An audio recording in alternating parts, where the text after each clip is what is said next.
বিশ্বাসের জন্য আমাদের বাধ্য করেন। আমার মনে হয় আমরা লিড পজিশনে আছি। আমরা আজকে যদি আসতে পারি তাহলে ইনশাআল্লাহ আপনাদের সাথে অনেক বেশি বিষয় একসাথে আমরা সহমত পোষণ করতে পারি। আমার মনে হয় আমার ভাই আমার বাম পাশে চঞ্চল ওই ব্যাপারে একমত হবে, ও কিছু বলুক।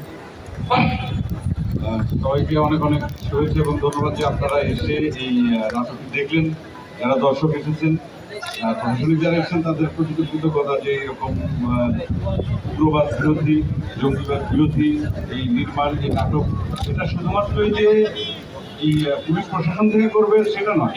আমার মনে হয় যে প্রত্যেকটি জেলায় জেলায় উগ্রবাদ বিরোধী এবং জঙ্গিবাদ বিরোধী এরকম সাংস্কৃতিক কর্মকাণ্ড অব্যাহত থাকা উচিত।